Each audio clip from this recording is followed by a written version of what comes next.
What is up, soccer friends? Welcome to Kickback Committee. We are glad you're here. Today I am joined by my fellow committee members, David Goss and North Carolina Courage forward, Brianna Pinto, making her committee debut. We're very excited to have you, Bri. How's it going? It's good. Thanks for having me. I'm super excited to join you all today. Have you been keeping up with the Kickback Committee episodes and vibe of this whole thing?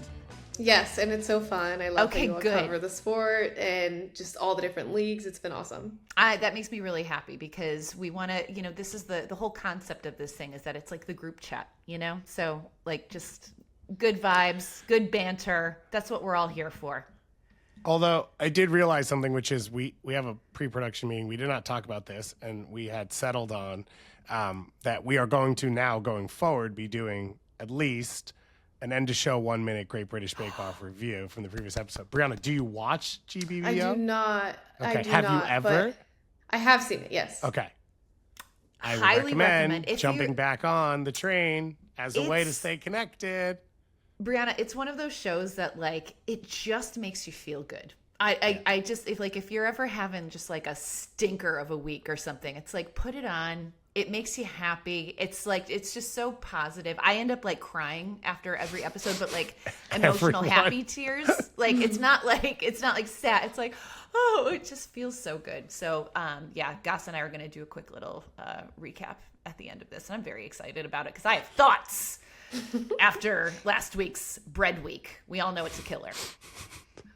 I'd be stressed if I were ever on the show, like trying to make sure my food is good. 100%. It's the time limit thing that kills me. Like, I am just not I can follow a recipe and but if I am put under any sort of time restraint, that is when I completely fall apart. I am a slow cooker and I am a mess. I use every spoon. You're not tidying as you. No, as you I don't go. understand those people. I use every spoon in the kitchen. And I'm like, what did I use spoons for? That wasn't even part of this. Who knew? Yeah. That's going to be fun. But we have a stacked show today. It's going to be really great. We've got Brianna on. So obviously we're going to chat some NWSL and KC Current clinching the Shield over the weekend. We're going to get her insight on their record-breaking season. We're also going to chat on some Ballon because that ceremony happened on Monday, and we have some thoughts. We have some thoughts on the women's side, on the men's side, and just kind of big picture on the whole. So we're going to dive into that a little bit. I'm very excited about this. Brianna, we're going to kind of collectively create a goal celebration for you. So start thinking about some inspiration for you, because I know Goss and I are coming in with some ideas. And of course, we're going to continue our 50 States of Soccer tour. This week, we're looking at the Cornhusker State, Nebraska, which is where I was this weekend. And so thankfully, I have come prepared and I can weigh in on what is low-key a pretty awesome place, Omaha specifically. I love that. It was great. It was really, really fun. And it's one of those, it's kind of like a hidden gem, literally right in the middle of the country. So we're gonna toss some things around on the great state of Nebraska. But first, let's chat a little NWSL and KC Current, who, as we mentioned, clinched the NWSL Supporter Shield following a 2-0 win over Seattle at the weekend. It's wild. This season has been absolutely wild for them, right? They've got 5 games left, and they've already clinched, which is the fastest a team has ever clinched the Shield in history. They have 53 points, 5 games remaining. They're on pace to set the single-season points record set by Orlando last year with 60. They could break the season wins record as well. They currently have 17. Orlando had 18. They have scored 40 goals and only given up 10. That's a plus 30 goal differential for all you mathletes out there, which I am not. But it's crazy. It's crazy when you look at the season that they have put together, the level of consistency. And Brianna, you have faced this team a few times this year. Hasn't gone you guys put up Hey, we beat the first them. game. We beat them the first game. The first one game. of 2 teams. There you go. It is when you think about the season that they've put together and all of those sort of stats that I just threw out, what impresses you the most about the season that they put together? It would have to be the goal differential. They create so much volume, and they quite literally suffocate any team that they play against. But I mean, the environment that they have at home is incredible. Like, their fans are their 12th man, and when you go into that environment and play against a team like KC, they have so much energy, enthusiasm. They're combative, they're gritty, they're fighting for every 50-50 ball, and they also like celebrate their small things. When somebody makes a tackle, you can hear it. Everybody erupts, whether that's the bench or the coaching staff or the players. But when they score, they make you remember it, and then they go for another one. So it is definitely hard to play against Kansas City, but they found a way to fire on all cylinders and have put up one of the most incredible seasons that we've seen to date. So, credit to them. It's going to be interesting to see how the season finishes out, though. You use the phrase suffocating, which I think is fitting, because when you watch it on TV, that's how it feels. I'm curious what that experience then is like. There's a moment they beat Seattle 2-0 where it's like Shawinga goes to press one of the Seattle center backs, and the ball's gone before Shawinga gets there. Of like, you sense from home, like, oh, Shawinga's pressing, the game's about to change. And it felt like whoever she was going against was like, I don't want any part of this. Like, I'm just getting rid of the ball. Is that kind of that case when you're on the field with them? Center backs across the league joke about how when Chewinga is running at you, you better start like a few seconds earlier to get a head start, and don't even step to the ball, just run backwards so that you can keep up with her and hopefully put in a tackle. So, I mean, Chewinga has had an exceptional year for a second year, which has been cool to see. But yeah, she's someone that's unstoppable, but the players around her have made her equally successful because they do so much to get her the ball in the right spaces and help her put up so many goals for their team. Curious, how do you prepare? Like, how do you prepare as a team when you're facing a team like KC Current, who are literally, when you look at their game, it's like there's no real obvious weaknesses. Like, so what does that look like the weeks leading up to a match against them? So, I mean, first and foremost, you want to take out their attacking threats, and you want to make sure that they have trouble getting on the ball. So if you have to man mark at some points, that might be a fair game. When you are playing at CPKC, you have to weather the storm because the crowd's loud in the first 10 to 15 minutes. So you've got to make sure that your team remains level-headed, that everyone's over-communicating, making sure that you're enthusiastic. Everyone has to have their head on a swivel because it's easy to get lost in the crowd, if you will, when you're on the field because it's so hard to hear and it's just an overwhelming environment to play in. But when you weather the storm for the first 10 minutes, then it's just soccer, right? So another thing that we talk about when playing against KC is try to win the first and second balls, because a lot of times they're launching it forward, knocking it down to their midfielders in Claire Hutton and Lola Bonta, and they're winning those second balls and then pounding the ball forward to all of their incredible forwards in Michelle Cooper, Bia, Dabinia, obviously Temwa Chewinga, and they're, again, able to create so many quality chances on goal. So we have to be diligent about closing the direct goal channel and forcing them towards the flanks, because that's where, like in the center of the field is where they're the most dangerous. You mentioned CPKC. It's obviously a big part of the story with this team right now. It's the first ever women's soccer specific stadium in the world. North Carolina was there for playoffs last year, which is not an easy matchup. What is the experience like in that building, and how is it maybe different from other buildings you've been in?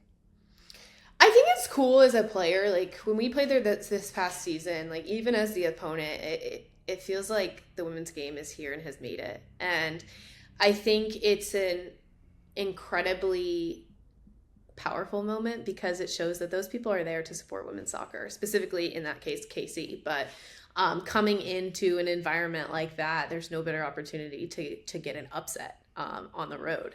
So the way I describe it is it's just full of energy and passion, like how you'd see overseas in Europe, like for an intense game where the fans have chants, they're into it, they're painting their bodies the teal.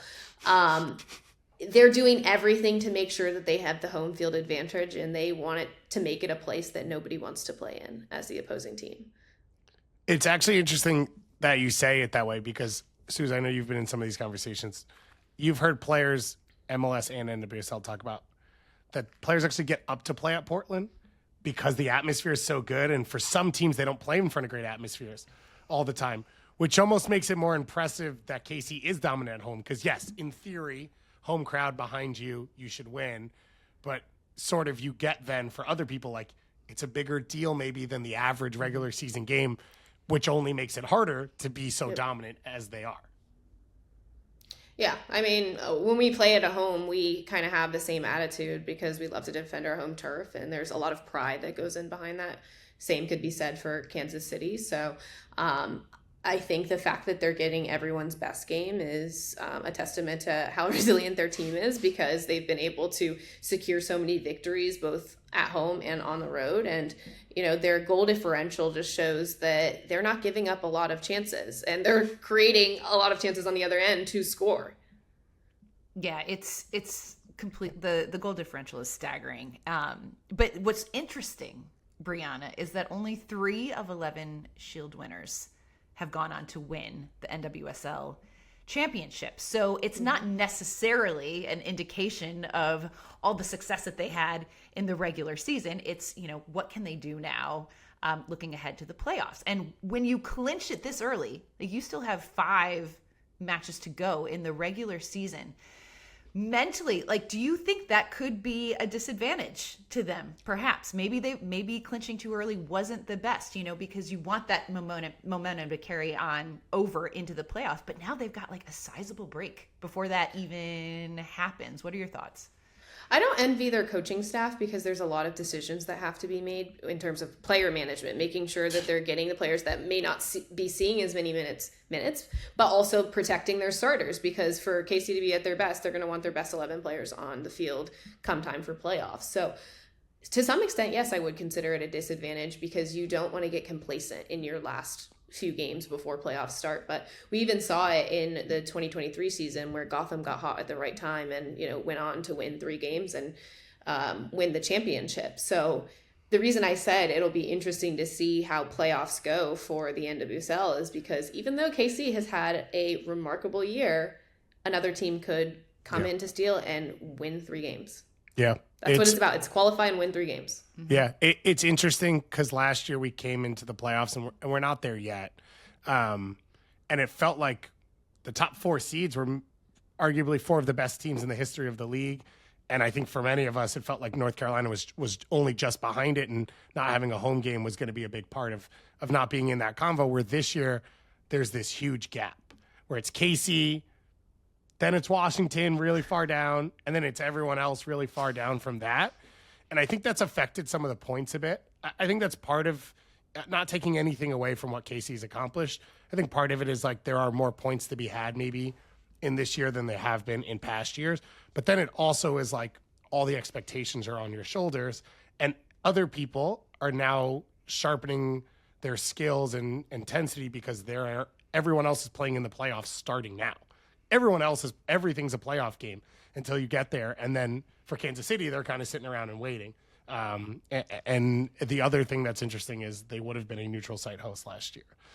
Didn't happen last year, but I don't think they'll care. I love this as one of my favorite stats on this whole thing, by the way, is they sold out their Shield winning T-shirts in 20 minutes inside the stadium. They were gonzo. No one can get hands on them. It is... I went to the final last year, which they didn't play in, and it is so cool to see the impact the team has across the city. You go into bars and bakeries, because those are my 2 favorite things, and Kansas City has great of both. And there's a KC Current flag and a scarf on every wall. The streetcar is wrapped in KC Current colors, and everyone in the city knew that they weren't playing in the final and that Marta was, and Marta had done the baby thing. And like people who had never been to a game were like, I don't know who's playing, but I hope Orlando loses. And like, that's rare in our country to have people that care about the sport that much and about a team like this. So it was, I think, you know, it's their first Shield since coming back and building the stadium and all of that. And the first Shield in club history. And I think you could feel like what it means to them. And it's going to be pretty cool going forward. Yeah, it's pretty, it's exciting. It's going to be really interesting to watch. Brianna, I have a question for you that I like to ask players, and I feel like I know the answer for this, but like, we make this big to do, right, about winning the Shield and this like record breaking season. But then obviously, like, you know, come the playoffs and anything can happen. As a player, like, what do you prioritize, winning the Shield or winning the championship? Like, what would mean more to you as a player? To me, I think the Shield means more because it's a body of work over the course of 10 months. Okay. As a fan of the game, Shield I want to see my team win a trophy. I want to see us be on the stage with all of the confetti, having our moment as the champions of the league. But, you know, like, in order to achieve first place, you have to be on it every single week, and Kansas City has shown that they've done just that. But with that being said, I'm glad that there's 2 awards to a win. Do not count North Carolina Courage out of it. So we will be chasing the trophy for championship here very soon. And I think the reason I say that is because of my club's legacy. Like, North Carolina Courage has won the Shield in earlier years. So just to see how hard it is to get a team firing on all cylinders, able to sustain a level of excellence over such a long period of time is an impressive thing. I also see in other leagues, that's what's celebrated. Like, if you look in Europe, they value, what you've done over the course of the whole season, not just 3 games. But again, I'm happy to celebrate both. I do think the Shield is more impressive. It's fascinating because there's a third model, which is countries that don't celebrate the regular season and have playoffs, like a Clausura Apertura, right? So like in Mexico, no one ever talks about who finished first. It's all about the playoffs. So, and it's like, here we have this balance of there's a trophy on this side and there's a trophy on this side. Because what you just said, Brianna, I think for like a lot of people, the argument is, well, you have to be good every single week. Also, as a fan, your team won a lot of games. Like, I want my team to win all the time. And if I'm watching them for a full regular season and they're putting up 17, 18 wins, that's pretty fun. Like, that's a cool thing to be involved in. But Lola Bonta said, like, they were doing tape and possession drills on Monday after winning the Shield. You don't really get to go out and party and celebrate it and have a parade in the same way you do when you win the championship. And I appreciate that there's both, but I love that there's a debate between which one is better or bigger. I mean, I think it talks to like how American sports culture celebrates wins, right? We want the big trophy where everyone's at the games, in playoffs, and there's a whole big lead up to this moment, and it's interesting to see when underdogs, if you will, come in at the right time and steal the show. Mm-hmm. Getting hot when it counts changes everything. Brianna, so this is interesting. You and the Black Women's Player Collective are doing something really cool at the final this year in November. Tell us about it, number one. And then also, what if you guys are in the final? Like, are you going to be able to participate in all of this? Because that's going to be a lot on your plate. You're going to be a busy lady. Well, yes, the first priority is to be in the final with my team, but we're so proud to say that the BWPC is partnering up with Black Star and Allstate to host the Allstate Next Wave National Showcase. And basically this will be held November 22nd through the 25th at Prairie View University, which is a historically Black college and university. And we will select 20 to 30 of the top performing Black female players in the U.S. from high schools across the country. And they will have a comprehensive experience where they get to play against each other, but also have educational opportunities off the field, such as career planning, college prep sessions, nutrition and mental health sessions. And the BWPC is so excited because this event will create another pathway from youth to pro. And we want to inspire the girls that are selected to participate so that they can one day be in our shoes. That is so cool. That's really, really cool. Who kind of spearheaded this whole idea? Like, where was the genesis of it? The BWPC is so passionate about, making space for Black women to be a part of this sport. And also we saw just the synergies with Black Star, which is sort of at the intersection of like media and entertainment and also sport with soccer in the Black community. And then Allstate was the sponsor that stepped in and wanted to support this mission. And we think it's going to be such a cool opportunity because we'll give these players the exposure that they otherwise would not have had. And they'll be exposed to coaches, scouts, agents, and club directors. And they'll get to ask questions that they may have about what it takes to be at this level. And they'll also gain a sense of community because, the best thing about this sport is how it's celebrated globally. And everybody knows everybody in the soccer world. So just the fact that they'll leave with, one, having participated in such a competitive environment, two, having new resources from the educational opportunities off the field, and then three, the community that they can lean on after the event. We think it's going to be such an exceptional moment in BWPC's history. It's so cool. Yeah, I mean, it's awesome to hear about it, and it's one of those things where I think we've talked about it of like, it's still really hard to get seen, and like soccer is still a little disparate in America. And so giving an opportunity to be in front of all these people and use the sport to help people's lives where not everyone's going to be a pro. That's not always the way that this ends, but having that other idea is really, really cool to hear. And we're excited to support it as well. We're going to talk about it all the time. 100%. Yeah, well, thank you. We could find the next Brianna Pinto in the mix. I would love that. But yeah, you asked the question about that weekend. So I'm planning to be at the NWSL Championship, and then I will fly down to Prairie View, Texas to go to the university and go see the event and talk to the girls and answer any questions that they have and also cheer for them. And hopefully as I'm really looking forward champion, to it. So you can how awesome I would never take the championship shirt off if my team wins. Just completely. I'd be like, this can be you too, NWSL like, champion. Guys, I love that. Amazing. You're going to have to get 15 of them so you can rotate them through laundry days and everything. 100%. So cool.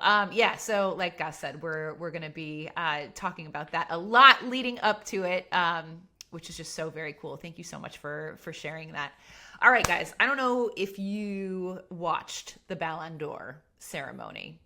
Are any of you a sicko like me and sat and watched it yesterday? Because I did. I did not watch the ceremony. I did not watch. I did. Do you watch a lot of the, like, I'm just going to call them what they are, right? Generic award live draws, whatever. The answer is yes, because I feel like, especially like for doing what we're doing, it gives a lot, like there's a lot of talking points. There's always like discussion points that come out of these, whether it's about soccer or not, like I have a lot to say on some of the fashion choices that were made last night, but that's neither here nor there. Okay. Also something we can talk about on Kickback Committee because we get to talk about whatever we want, which is great. I did watch though yesterday. And outside of it being a, as you can expect, like kind of like a little bit cringe, a little bit like self-serving of an event. Overall, on the whole, I feel like this award has just kind of morphed into something that it didn't used to be. Like, I honestly think like when it was like clearly like a Messi or a Ronaldo, yes, these are the best players in the world. I no longer understand the criteria that we are judging these players on. And based on sort of what ended up being the final rankings, like I am more confused than ever. And I'm very curious to get both of your thoughts on this. Gus, I know you have some big picture thoughts on this award as well, but are you with me in that like it feels a little confused? Sort of. I think this is like one of those things where if you look back, because we spent some time talking about this and I look back through old winners and all of that, let's just be real, for a while like people couldn't watch multiple things, so like you probably have a 50-year span where this is based off the country that most people are from, or a World Cup, or a Euros, or a Copa America, right? Like, because you just like couldn't access as much stuff. Now we have more access, and maybe that's why it feels worse. Because you're like, well, I've actually seen all of these players play a lot. I've actually watched them kind of either against each other or against the same teams. And like the experts are wrong, and it's like the experts are like, I'm just doing what I've always done. Oh wait, hold on. We're the experts. Let's be clear about one thing. I would put my hand up. I did not get a vote from L'Equipe Nor did magazine on the Ballon d'Or, and I wasn't invited. to Paris. I didn't watch in protest because of that. Yeah, I was invited last year. I just couldn't make it. But this year I wasn't invited. It was actually like we should crash it next year. I'm happy Let's to. just show up. Be like, I will do a show "Hey." from outside in front of a falafel cart and just be like, "This 100. is the real event." I will join you. That is a kickback guarantee then. But I think it's one of those things where it's like, without it being the exact same competitions for every person, which it can't be because it won't be, I don't know what the basis is. Is it an MVP, most valuable? And is it an MVP to the best team? Is it is the best pure soccer player? Is it the most productive? Is it the healthiest? Like, yeah, I don't know what the rubric is. And it seems like from the way these votes come through, most of the people voting also don't know what the rubric is. And I can understand a lot of people getting frustrated. Yeah, it was very, so last night it was very PSG centric. Okay. And like, they had a wonderful season. They won Champions League. They won Ligue 1, but I would make the argument that perhaps Ligue 1 is not the most competitive of leagues. And so it seems, Brianna, that there is this like massive emphasis on Champions League and how teams perform. This is not a World Cup year. You know, that is another factor that comes into play, like every 4 years, or a Euros or something like that. But how did you kind of look at the rankings and sort of how did you determine what they were weighing in on when they selected these players? I'm upset about the NWSL erasure. Because preach. Looking at the women's rankings, I think there were certain players that should have been ranked way higher. But it's hard to have a fair assessment of all these players given the timing, who's voting, what the criteria is. So I think there's going to be bias inevitably. Considering, who finished where, I was rooting for Alessia Russo, just because she was a teammate of mine, and I think she's had an incredible year with Arsenal and obviously England. All of these players are incredible, but I think it's hard to have an award where what you're voting for is not very specific. Yeah. But also, it has to pull from a wide range of perspectives, where you're, not only watching national team play, but you're watching club play as well, and seeing the level of competition that they're facing week in and week out. Yeah, let's just, because the men's and women's voting, it seems like, ended similar and different in a couple ways. On the women's side, the top 11 players either played for Spain or England, and then one is a Polish player who played for Barcelona in Payor. So it very clearly was either you made a Euro final or you made a Champions League final. No one else outside was in the top 11 players voted. That to me is people are not watching enough soccer that are voting on this. And then the 12th person is Marta, who's the greatest player of all time, but didn't win MVP of her team or of the league she plays in. So then that is like you're voting on name, which is also sometimes fine because it's Marta, and I get it. I've had to vote on stuff, and I also feel like I should vote for Marta. But like, nothing about looking at this list tells you the story, I think truly, of what the landscape of the sport is, what the best players are, and what's really unfortunate about this. And we talked about this at the beginning, on the women's side, it just opened up in 2018. Ada Hegberg won it the first time, playing at Lyon, not playing for the biggest national team. The women's game was even harder to watch back then than it is now. And that was a player, I think, for me from afar, who I wasn't watching. And it was like, okay, now I need to go watch her. Like, now I need to tune in. This is a way to draw people to the right things, which is these are the best players. This is what you're missing if you're missing it. And saying everyone plays for Barcelona or Arsenal does not help get people to the right spots to say, go watch the soccer that you should be watching. And just to wrap all this up, Tim Mushawinga finished 17th.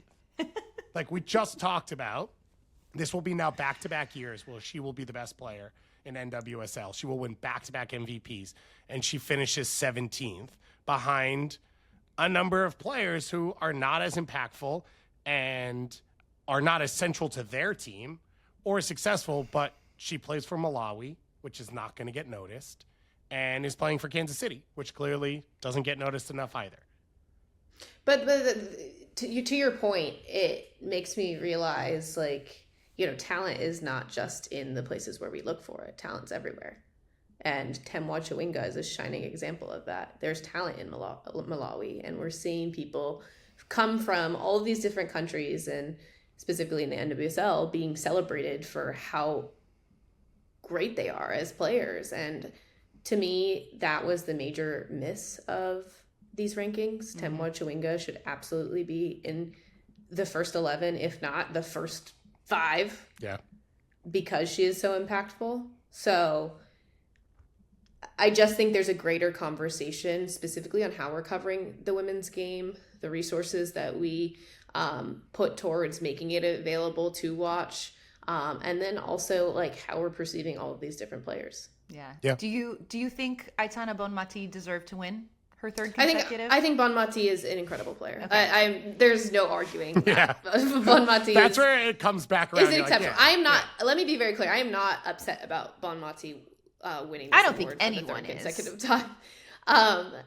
But you I could just make think a that but you the could rest of you the could make a awards- case for, like you said, like an Alessia Russo, certainly. You know, I mean, But I think it's having 6 Barcelona players in the top 11. Yeah. 11. That That's feels a more little bit an issue. overly aggressive, and like that is the fair part. But then in the conversation around Bonmati, which I think the whole thing is what's tough is like she affects the game in a very unique way, and is someone who, you know, Emily Fox ends up on the back end of this list around 27, 28, is being the best right back in the world. Like, how do you rank that versus being a really good forward or a really good 10?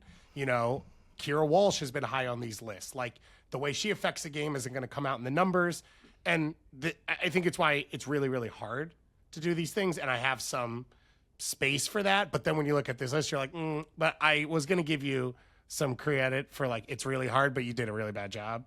So you've now surpassed how hard it is, and you've made it worse. To your point, that's why I think like awards underneath, like I guess the main award are equally important, because we do need to recognize some defenders who have been incredible. You know, like there are defenders, goalkeepers who have gone on to have exceptional seasons with club and country. But attacking players are the only ones getting the recognition simply because of the production that they're putting up. But how can we be better about recognizing the global talent that we're seeing in all of these different leagues? I did see a reaction from someone, which I'm here for, which was like, we need a Women's Club World Cup. I think we need the NWSL and top European teams that are playing. And I think Liga MX Feminal is getting closer, although, you know, got to a Champions League final in CONCACAF, but not as great in the Summer Cup series last year. And like, see where all these teams stand up. So I honestly believe that the Women's Club World Cup will be the best thing for the women's game, because then you'll see all these global superstars playing against each other on a club level, where you've got a collection of great players from different countries. And then you can see the fan bases start to, you know, go at it with each other. So an experience that I can pull from is the ICC, when like I was a fan, like I was probably in high school, and North Carolina Courage got to play against Lyon at the time. And North Carolina Courage was what they were. They were exceptional. Lyon was the best in the world, winning Champions League titles. And to see them play against each other when they were littered with talent all over the field, I thought was such a great representation of global talent. yeah, we've seen, and I think Arsenal came last year. Chelsea has come a couple times. You know, it's these odd things though, where it's one team, you know, an NWSL team in season playing a friendly. So they're not going to put everything on the line. Then the other teams in summer and whatnot. So you have to find like when to do it. I guess maybe like Christmas time would be the best case, which is NWSL teams coming off their full season, extending it a little. Plus you've got most of these European teams in the middle of their year. Also, like, what else am I doing between Christmas and New Year? So let's just watch like really good soccer. I was going to say, have that fun seems with it. perfect. Yeah. Yeah. Some of the European leagues take a little break. Like, Do it in Bermuda. oh, now we're talking. Yeah, let's make it a whole event. Kickback can sponsor it. We're already there. I've We got are big already plans for us. Yeah. I've got Massive. We'll pop plans. over on our way back from Paris for the Ballon d'Or show. Exactly. Yeah, it's an interesting one. I just want to, before we move on, I just want to say that Virgil van Dijk got done dirty this year. 28. I'm sorry, but that is, you talk about affecting the game, Brianna. Like, Virgil van Dijk does so much to affect the game from Liverpool, and I'm not saying that he should win the Ballon d'Or, but like, crack the top 10. Come on now. He is the absolute truth. Thank you. Thank you very much. I know a lot of people are listening via podcast. Susanna, what are you wearing right now? This is the sickest Liverpool kit that I can remember in recent times. So this is their new third kit. So it's that gorgeous kind of teal green with the old school badge. And I've got... You got a name on the back? Oh, I sure do. Can you see it? Oh, it's Virgil van Dijk's name. Oh, yeah, it's Virgil's. Yeah. It's Virg. Okay. So no bias. Okay, no but bias I'm, in those. I'm actually complaints. really nervous because I never get names on the back of kits. I've done it in the past, and I swear to God, every time I do it, the player I get either gets injured or sold. And it's like, okay, well, it's a curse. And so There's this Fernando Torres kit that you don't want anymore. I have a I'm Fernando not Torres shocked by kit. that. I think every Liverpool I have a fan Phil now has Coutinho kit. I mean, like, this is just how it goes for me. So I was very adamant. I love this kit. I knew I was going to get it just because it's so rad. But I was like, I'm not going to get a name. And my husband Ian was like, you got to get Virg. And I told him, I was like, I can't. Like, what if that's on me? If he gets hurt, like, it's on me. And he was like, no, you can't look at it like that. Like, he was like, Virgil, they're literally going to have a statue of this man, like, outside of Anfield one day, and you're going to want to have that kit with his name on the back. And I was like, you know what? We're going to make an exception. So, fingers crossed that this is not, the Susannah curse it ends here. But Maybe he'll win the Ballon d'Or next year because... He was 7 votes away in 2019, Gus. Which is amazing. For a defender, is absolutely amazing. It's true. You mentioned at the top my thoughts. So on the men's side, I think there's been a bit of like, oh, Ousmane Dembele, is he really the best player in the world? And like, what is the level now? And, you know, how deserving is it? And I think there's this mental game that happens with a lot of people. The easiest example is basketball, because after Michael Jordan, Kobe was anointed as the next MJ, and he still talked about that way. And I think that is because of MJ. And like, the assumption is the next person is that level. And like, Messi and Ronaldo are outliers. They're two of the 5 or 6 greatest players of all time. Just the next best player in the world isn't necessarily Messi and Ronaldo. I think Mbappe is going to carry that for a little while undeservedly. And like, then I'm knocking him and saying like, he's not that. But like, no one is, and that's okay. And I wouldn't be surprised if we have a little bit of time now where you look back and you look at 5 or 6 of these awards that alternate every year, because the gap between whoever's the best in the world and everyone else isn't going to be that different. And those players aren't going to be at a Messi level where they do it every year in the way he did over and over and over again. But Lamine Yamal might be that good, so I might be wrong pretty quickly. Finishing second is pretty impressive.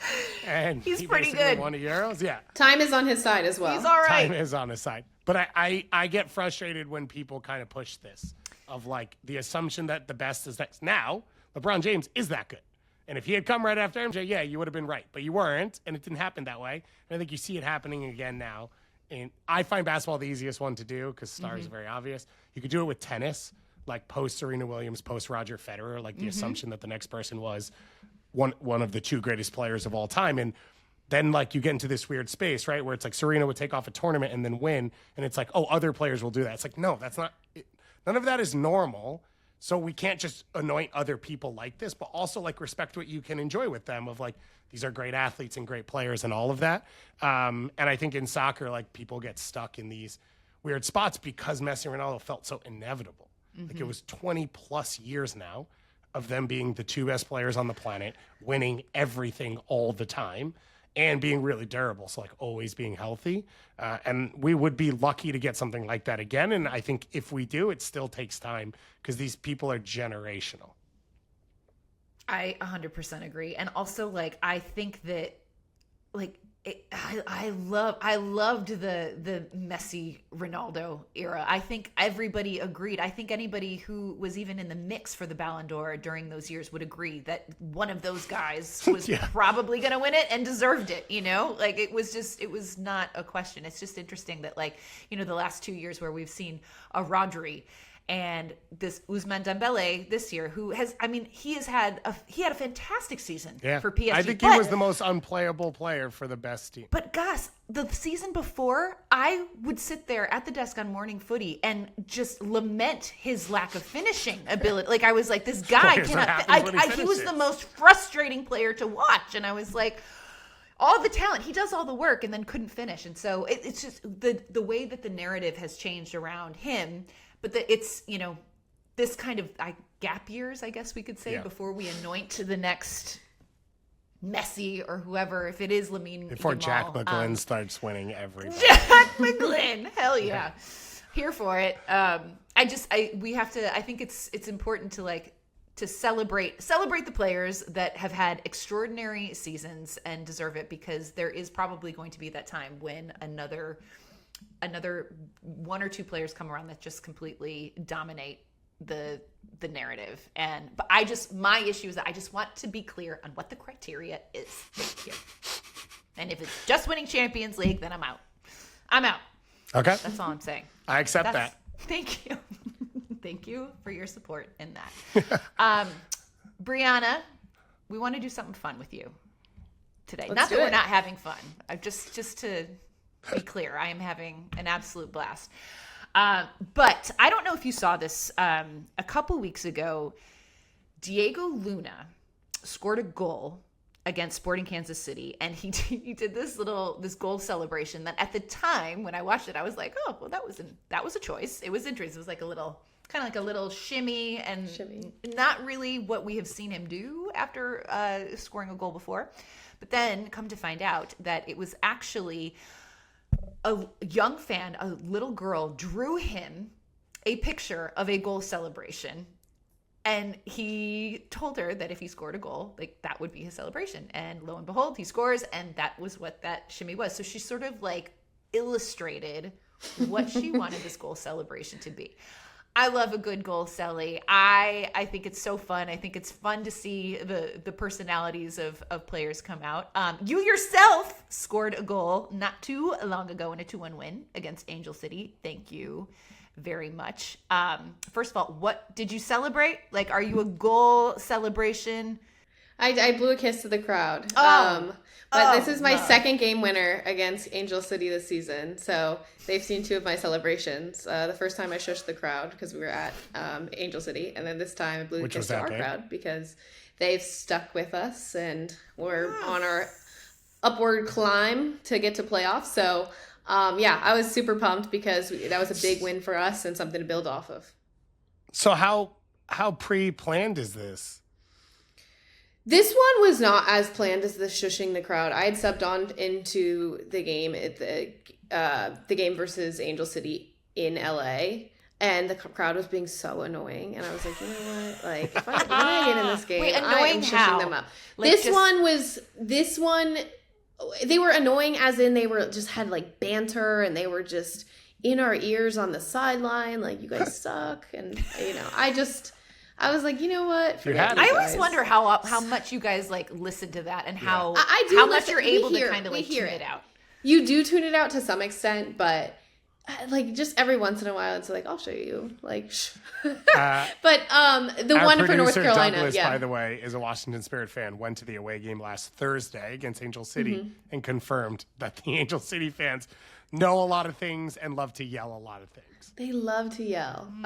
There you go. But yeah, so this celebration most recently at home, it was a big win for us. And again, I just wanted to show some love to the crowd. So I blew them a kiss. And that one was not as pre-planned, but I am totally open to the idea of fans drawing me a celebration. I think that's absolutely adorable.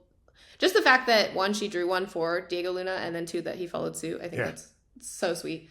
I think celebrations are everything. Gus and I are not young fans, but we are fans. So I think technically we're withering on the vine fans.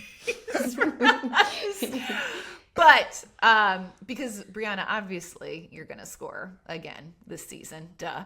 And so we thought it would be kind of fun to collectively create a goal celebration for you to perform after your next goal, and then we can all be like, look what we create, look what we did. We did that. We did that. We had a part in that. And so to be clear, there is no legal obligation to carry out this celebration. There isn't, but it would just be awesome. I like talking what we want to happen into existence. Yeah. Yes, okay. That. So, exactly. So I'll do it. I'm serious. Amazing. Okay, so you already brought up one of my favorite things in a goal celebration it's when you score away from home. It's the shush. Yeah. The finger to the I think it's so subtle and effective, and it's one that you've obviously done before. So I feel like that could be part of it, depending on whether or not you're at home. The shush could be a part of it. I wouldn't be mad at it. Wouldn't be mad at it. Goss, what are you bringing to the table? What do you love to see in a goal celly? I like energy, so I like knee slides. I don't know how much it hurts. I don't want her to get hurt. That's the thing. You know what? I have never done a knee hurt. slide. I've never done a knee slide ever. You have to be on grass, right? You can't do it. You have to be on. Yeah, you have to be on turf. You can't be on turf because that would hurt.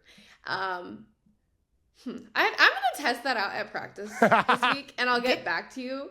Okay. But yeah, knee slides can be risky depending on how wet the field is. Yes, that's what it seems like. It has to be the right conditions. Yeah.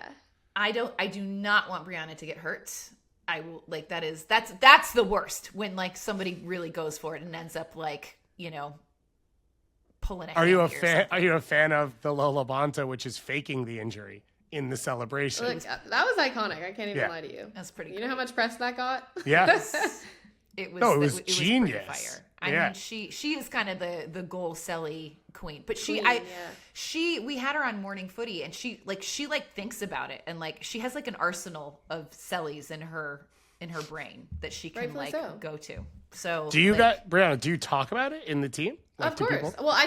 Well, yes. Oh, we talk about it in the team, but I talk about it with my brothers. They're like, all right, like when you score your next goal, like you got to do this. Because none of them are goal scorers, right?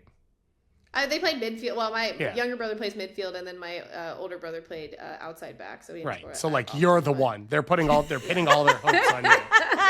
Yeah, I guess so. Okay, so Goss wants a so similar to what we're doing. But here's the thing. I like crowd interaction. I like crowd energy. Okay. I would like to. Can I bring back a classic? Let's go for it. Do you remember when Tati took a selfie with a fan in the crowd? I think if you score in North Carolina, you should go into the crowd and do something with the crowd. I can send you the clip of what happened. But he literally grabbed someone's phone and turned around and took a selfie, which is epic. So it doesn't have to be a selfie, but I want some crowd interaction with something. I kind of like that. I love it. Because in our stadium, at home, we're very close to the fans. Yeah. Like, it's like you can reach up there and get a phone fairly easily. So I kind of like that one. Mm-hmm. But again, this has to be at home. Phone. Yeah. Like, you know what I mean? You're grabbing people's phones now, which is its own experience in society. Like, and if I motion like gimme, like what are they gonna think? Yeah. Can we like pre-plan it? Like at your next thing, be like, hey, yo, if I score, I'm coming to you. And I think Douglas is saying if you're in front of a supporter section, they'll know, maybe, because they'll like know that you talked about it on the kickback committee, as everyone should. Yeah. It also depends on what goal I score on. Okay. You know, because right. Which end of the field? Imagine me like just streaking down the field. There's so many variables. Just wait. Just running down the field. Just a couple more seconds running down the field just to go get a phone from the opposite end. That is going to be a yellow card. They'd be like, game wasting, time wasting. kind of amazing. Though. Okay, I think we can make this happen. We'd have to pre-plan it with whose phone. Yeah, I think, so establish whose phone it is. Could you do a knee slide and then run into the stands and get the selfie? Could it be a two-parter? Or do we have to do one or the other? What if instead of a phone, we do the camera on the sideline, So knee slide into the camera and then like a shake. Yeah. We're going straight to camera now. We're talking, we're a media company. We love this. This is content right here. So This is knee great. slide into the knee slide is I'm gonna put an asterisk on that one, but Yes. potentially knee slide into the camera. Hopefully there will be a little bit of rain. It's North Carolina in the fall, maybe. Knee slide into the camera and then shake the camera. Thoughts? Can I love it. I love that. Let me ideate on with this. Fake version of the tennis thing where you sign the camera. Obviously, you're not really going to sign it because they actually put a special glass on so that they don't sign the camera because they're like $1,000 cameras. I also think I know the people who work in the North Carolina production team, and they would kill me if I told What you if to she sign their kissed the camera. camera? What if it was What like about that? If it's I at can home, kiss the camera. kiss the camera. Yeah, Kiss the camera. love that. Yes, we did it. Is that it? Yeah, we did it. All right. Look, Knee you have my slide word. into the camera kiss. If and when I score Oh at my home on North Carolina Courage's home field, I will asterisk knee slide into the camera and kiss it. Brianna, no everyone pressure, in Miami but is this gonna will be know it like one of the happened. coolest things ever to happen to me. If And then we can clip this video and then put it before the goal and then I think it'll be great. Look what we did. Oh, okay, guys. We're willing it into existence right now. I'm putting If out this all the happens, good energy. We are in trouble because I will have. I'm gonna a make it heart my sole attack. mission. No. I'm gonna make it my sole mission. Like not only we need goals to get to playoffs. I want to get to playoffs, Yeah. so I have to score, right? There So we go. I'm gonna. We're not make adding this my any mission. pressure, is what Hell you're yeah. saying. The pressure's already Hell there on yeah. that side of things. Oh, this is exciting. This is super exciting. Cannot wait. All right, guys. You know what else is exciting? The state of Nebraska. Did you think that's what I was going to say? Probably not. Probably not. Probably not. Yeah. No, you guys, our 50 States of Soccer tour this week is focusing on Nebraska. And as I mentioned at the top of the show, I got to go there this weekend. I went to Omaha because my husband's team, One Knox, was playing Union Omaha on Sunday. Wild match, by the way. 2-2 draw. One Knox came back from 2-0 down. They did not play well the first half. It could have been 4-0 at one point. Like I was literally like, oh man, this is going south. But they fought. They stayed in it. It was a very spicy match. Our producer Douglas was there, and he would agree with me. We were we met at halftime, and we were like, whoa, this is crazy. So the match was really really fun. But No Omaha, more red cards though. He did. Ian got a yellow. He did get a yellow. Okay, No but not a red card. Not a red. Thank God. Yeah, I thought it was coming. Honestly, he was that frustrated. But there was a lot of hand gesturing, and I was like, oh no. But just a yellow. So it's all good. But Omaha was great. And I know Omaha is not the only city in Nebraska, but this is what I know and have just experienced. So based on my time in Omaha, Nebraska, it was awesome. And my experience at the Union Omaha match was awesome. The Omaha Parliament, which is the main supporters group there, were so great. They do like a free tailgate ahead of every game. They were so nice to me. I had a One Knox hat on, and they were like, nobody gave me a hard time. They were super welcoming, super stoked that we were there. They're fans of the pod, which was so lovely. Yes. I know, always great to hear that. But it was really, really awesome. And you start to kind of like dive in a little bit on the soccer scene in Nebraska, and you realize that like, okay, like there are some low key, like really, really great players that came from the Cornhusker State, which has been really cool to discover. But can't say enough good things. It's a hidden gem in the Midwest, Omaha, Nebraska. I've driven through it once and had a great time. And then afterwards, I was only there for 2 days. I said, I'm an Omaha person. And all my friends who are from that region of the world are like, you can't just walk around and say that. You can't just like say that to people all the time. And I'd like meet people hiking. You'd see people wearing Nebraska gear. And I'd be like, I know what you're like. I know what it's like. Like I'm an Omaha guy. And they're like, he has no idea what he's talking about. But I have broadcast Big East soccer for a long time. Creighton was in the Big East and Morrison Stadium where they play. It's like one of actually the first soccer-specific stadiums in the entire U.S. Because I think after Crew Stadium was built, then the Galaxy built a stadium. I think like St. John's University and, you know, this stadium, Morrison. I know some other schools then started to build them, pop up a little bit more, maybe not as like real physical, but like Morrison Stadium's super cool. There's like a grass hill that you have that students can sit on. It holds like 6,000 or 7,000 people, and Creighton plays great soccer. Like Bob Warming, I think, was the coach who helped build it. We did an interview on SoccerWise last week with Sasha Sarovsky and Brian Weiss about the future of college soccer.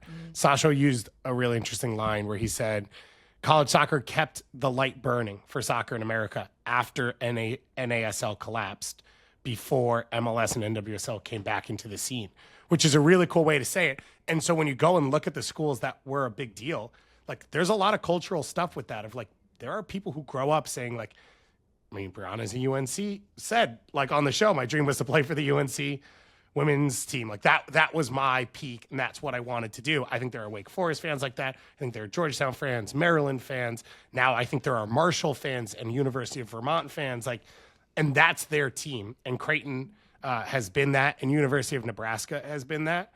And so it's cool when you have that. And as you said, it helps create great players, great soccer personalities, whether they work as coaches, front office, media, like whatever it is. And American Outlaws. American Outlaws came from Lincoln, Nebraska, which I think is a huge turning point in like the perception and support of the sport in this country as well. I didn't know that. That's a great nugget.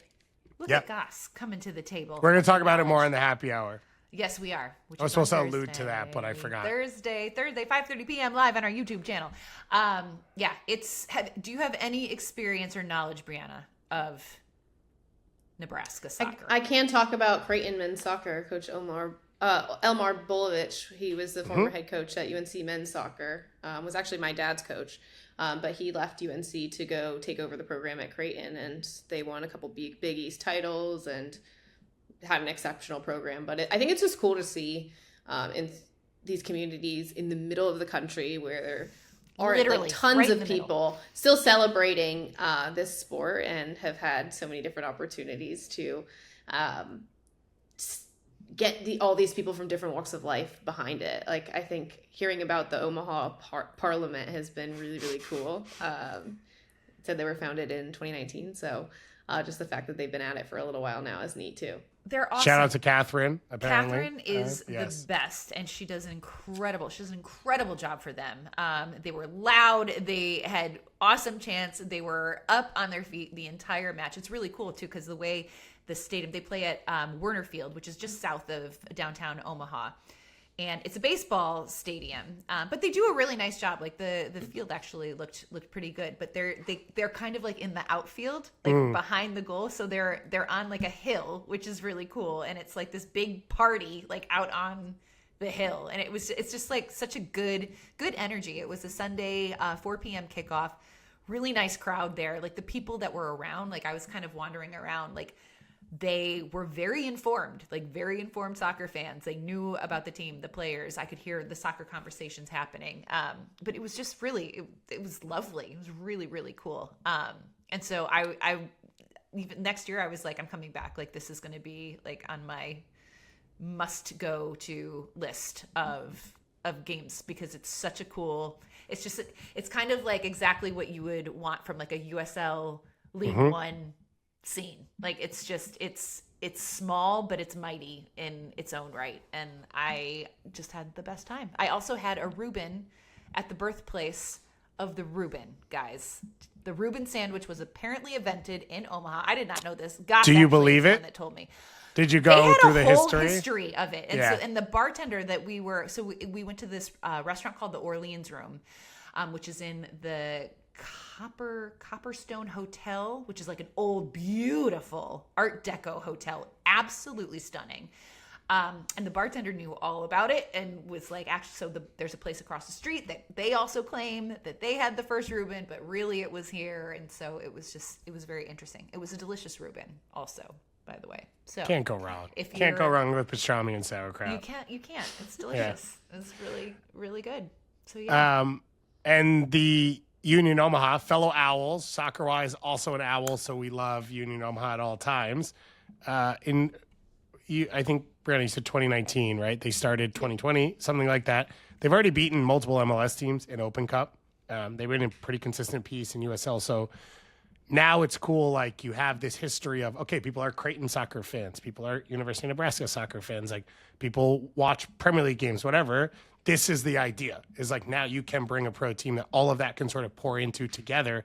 And you're not starting from scratch if you do the right thing, which is get to know your community before you start and like service them with what they want, not telling them this is how it should be.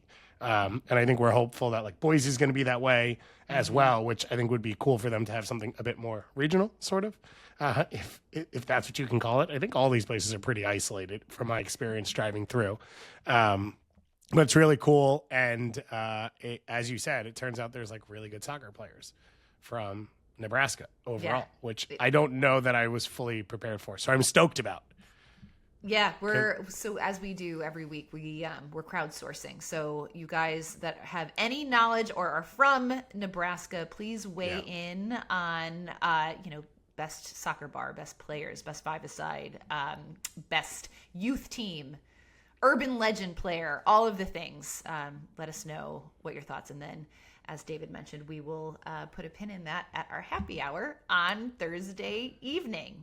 I will say on five-a-side, my guess is, so Jason Christ lived there through freshman year of high school, who is the first American-born player to win an MLS MVP. I think he's a safe one.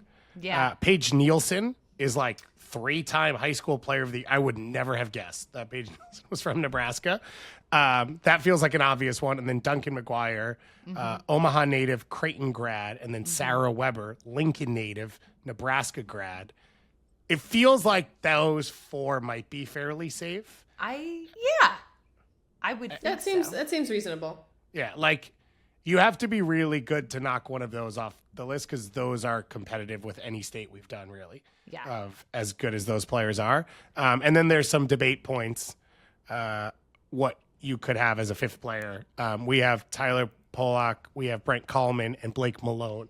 Brent who's Coleman a current Union currently Omaha playing player. at Union Omaha, by the way. So is Blake Malone. There you go. There you go. Yeah. The center back pairing. The center back pairing. No, this will be fun. But as we mentioned, guys, hit us up and let us know your thoughts on all things Nebraska soccer. All right, Gus, before we go, we said we were going to do it. Are we ready? Yes. Did I tell you that I went and bought hobnobs or whatever the technical was last week? I sent you the picture. Text, yes. But it didn't have caramel. So it was you got to get the... It was a letdown because the cookie's supposed to be oatmeal with caramel and chocolate. And normally... What'd you rate it? Elite. What I ended up having or what I thought it was going to be? What you ended up having. It was very good. I like oatmeal. Like I would prefer an oatmeal raisin cookie to chocolate. I think the funny part about watching Great British Bakeoff is I'm not a sweets person, which is why I always love when they do savory stuff like Bread Week, which is why I was annoyed that the showstopper was a sweet bread. That was frustrating for me. Again, you don't get to eat the food, so I don't even know why I care. But I like this because the oatmeal makes it a little less sweet. So it's like a British cookie. The grocery store next to me oddly has a massive section of British like snacks. And after we watched the show, I was like, I bet you they have it. And we went in and it was sitting right there. But it didn't have caramel. So it was a bit of a letdown. So I'd say Do you have a World Market near you? Is there a World Market near you? No, this was at Publix. Oh, okay. Because World Market has a brand? It's a store. It's like a furniture store, but then they have this incredible international food section where they have candies from all over the world. They have art, they have furniture, they have like little trinkets that you'd find in a home. They have everything at World Market. Brianna knows. She knows what's up. I've never even heard of this. Oh, gosh, you need to go because you will die at the food selections. Yeah, I love this. Fun. But I'm not looking at the furniture. So Tell my wife I don't have to look at the furniture. I hate looking at furniture. Well, she's going to want to look at the furniture. Okay. World Market near me. We're working on this. Yep. They will have proper hobnobs for sure. Okay. Yeah, that was the name. Hobnobs. Hobnobs. It looks like I might have to drive to Naples, Florida, so we will see. So, this week, Jasmine was crushed. Unbelievable. Crushed. Yeah. I called it while watching the show. I'm like, Jasmine's going to win Star Baker. I had a feeling because after the first one, after the technical, I was like, oh, she's feeling herself. Like Bread Week is definitely like her jam. I also thought that Tom had a really solid week as well. Tom is my pick to win the whole thing. So I need to Poimon, tap in. what? You guys are making me like I need to tap in. It's it's a great so show. fun, Brianna. And So to be fun. clear, everything we're saying, we're reading into the smallest things because there's like not that much that happens in the show. Poimon getting let go, not shocking, but you can tell that she's the intent favorite because last week when Tom won Star Baker, all he cared about was that Poimon still was there. I thought she pulled it off again because Yeah. the week before her showstopper saved her, and she had once again had another good showstopper, and I thought she had saved herself again. By the way, Alas. they made the technical harder this year, clearly because they thought it was too easy. But you know what the issue is? They don't value the technical enough. They don't. People You're will right. get second, and then they'll be like, oh, they need to have a good showstopper. It's like, they got second in one of the three things. They know. should be safe. And That should be arguably, the end of like it. the technical is the hardest. So Brianna, the technical challenge, they basically like give you all the ingredients and very little instruction as to what to do with it. And they didn't they're- prepare you. And they're like, this is what you're making. You have 4 hours, God. So the point is like you need to understand the art of baking and Of understand the baking. concepts that like you can figure it out on the fly. I wouldn't even know where to start without a recipe. So that should be like the hardest thing, which should be weighed the most. And it's not. And that's frustrating for me. I agree. I think you should take your complaints to the show. Maybe they'll hear you out. I don't think they want to talk to me. I'm pretty sure they specifically don't want to talk to me. They've been who got the handshake the week before, the Paul Hollywood handshake? Was it Tom? Yeah, it was Tom. It was Tom. Okay. So here's my sleeper on all of this. Please. Jessica is my sleeper. Jessica, is she the Scouser? She is the drag king, Oh, the very tall. which I didn't know was Yes. a thing, if I'm being fully honest. I didn't had never either. heard of that before. She's sneaky good. Yeah. So right. she's my sleeper, and I think she gets the final three. And I think next round, my guess would be I don't know her name, but the older British woman is going home. Because it always works that way where there's the one older British woman who makes homey cooking, and then you get to a little bit thinner, and it's like, you're not can't hang. elite at this. You're just really can't good at hang. this. So yeah, that's my picks. And I am ecstatic for us to continue doing this every single week. I am thrilled. I am so And give us thrilled. feedback. Yeah, please, guys. I don't because- Google the show. I don't like going into the Reddit because I don't like people are too serious. I don't need it should be just happy fun. No. This is just fun. Yeah. This is just so much fun. But this is. But I like talking to people about it. This is my feel good end of the week because it comes out on Fridays here, and it's just Friday Yeah. night. Perfect Here we way go. to end. Yes. Great Perfect way to British end a week. Bakeoff. Let's Yeah. go. Oh, and technically, I feel like it is kind of like a sport, because they're competing. So it's not completely out of the realm for us. No, this is what we cover here. The Ballon d'Or of the Great British Bakeoff is Thank what we you. will be doing next week. Well said. This was so much fun. Brianna, you rule. Thank you so much for joining us today. We are super stoked to watch you score a ton of goals and do the goal celly that we all collectively came up with. I'm telling you, you have my word. But thank you for the creativity and the enthusiasm and the support. So Amazing. can't wait to make it happen. Woo! Let's go. Guys, thank you so much for tuning in. Don't forget to check out the latest episode of Soccer Wise. Our happy hour is happening on Thursday, 5:30 p.m. Eastern, live on our YouTube channel. And, of course, subscribe to our World Cup newsletter and our regular newsletter that come out weekly. That's it for us. Have a fantastic week, everybody. We'll see you next time.